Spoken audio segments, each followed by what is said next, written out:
মহাখালীতে তিতুমির কলেজের সামনে সড়কে অবরোধ কর্মসূচিতে আছেন সহকর্মী মহসিন কবির। আমরা সর্বশেষ পরিস্থিতি জানতে যুক্ত হচ্ছি তার সঙ্গে। মহসিন, আমরা যতটুকু জানি যে শিক্ষার্থীরা সেখানে রাস্তায় অবরোধ পালন করছেন এবং আমরণ অনশনে তারা গিয়েছেন।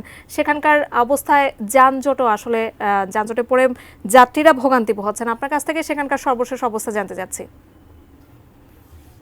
আজকে সকাল 10টা থেকে তিতুমির কলেজের শিক্ষার্থীরা তাদের যে অবরোধ কর্মসূচি সেই কর্মসূচি তারা চালিয়ে যাচ্ছে। তিতুমির কলেজের সামনের যে সড়ক মহাখালী থেকে গুলশানের যে লিংক রোড, সেই লিংক রোডে এই একেবারে কলেজ ফটকের সামনে এবং তাদের যে কর্মসূচি সেই কর্মসূচি চলছে এবং দেখতে পাচ্ছেন যে সড়কের একেবারে মাঝখানে তারা এখানে বসেছেন এবং সেখানে তারা স্লোগান দিচ্ছেন তিতুমির কলেজকে বিশ্ববিদ্যালয়ে উন্নীত করার জন্য সরকারের ঘোষণা তারা দাবি করেছেন এবং তারা বলছেন যে যতক্ষণ পর্যন্ত সরকারের পক্ষ থেকে ঘোষণা দেওয়া হবে তিতুমিরকে বিশ্ববিদ্যালয় হিসেবে উন্নীত করার ঘোষণা না দেওয়া হবে ততক্ষণ পর্যন্ত তারা তাদের এই আন্দোলন চালিয়ে যাবেন সেই কথা তারা বলছেন এবং গতকাল থেকে তারা একটি অনশন কর্মসূচি পালন করছেন। সেই গতকালের অনশন কর্মসূচির এক্সটেন্ডেড আজকের এই সকাল 10টা থেকে এই যে মহাখালী থেকে গুলশান লিংক রোড যেটা তিতুমির কলেজের সামনে দিয়ে গেছে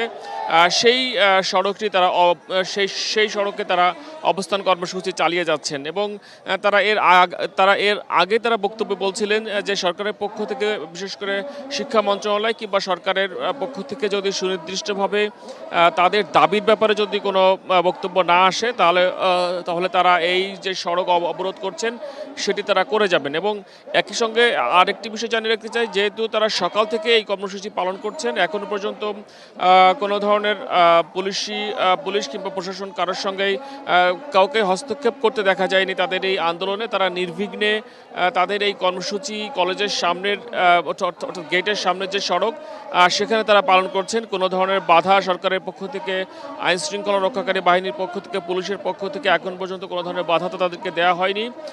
তারা সেখানে অবস্থান নিয়ে তারা এই কর্মসূচি পালন করে যাচ্ছেন এবং একটি কথা শুনেছিলাম যারা আন্দোলন করছেন তাদের পক্ষ থেকে একজন বলছিলেন যে সরকারের কোনো একটি মহল থেকে তাদের সঙ্গে যোগাযোগ করা হয়েছে এবং তাদেরকে বোঝানোর চেষ্টা করা হয়েছে এবং একই সঙ্গে তারা যেন তাদের এই আন্দোলন কর্মসূচি প্রত্যাহার করে নেন সেই কথা তাদেরকে অনুরোধ জানানো হয়েছে সরকারের কোনো একটি পক্ষ থেকে এবং একই সঙ্গে তাদেরকে জানানো হয়েছিল যে শিক্ষা মন্ত্রণালয়ের কোনো ঊর্ধ্বতন কর্মকর্তা এসে তাদের সঙ্গে কথা বলবেন, সেই ধরনের কথা তাদেরকে বলা হয়েছিল। তবে এখন পর্যন্ত সেই কথা আমরা সন্ধ্যা থেকে শুনছিলাম কিন্তু এখনও পর্যন্ত রাত 8টা বেজে গিয়েছে, একই রকম অবস্থা রয়েছে, সড়ক আটকে রয়েছে, রাস্তার বেশ কিছু গণপরিবহন দেখছি যে সেগুলো আটকে রয়েছে সকাল থেকেই। সেখানকার যাত্রীরা চলে গিয়েছেন, শুধু বাস যারা চালান তারা রয়েছেন এবং কিছু কিছু ক্ষেত্রে ব্যক্তিগত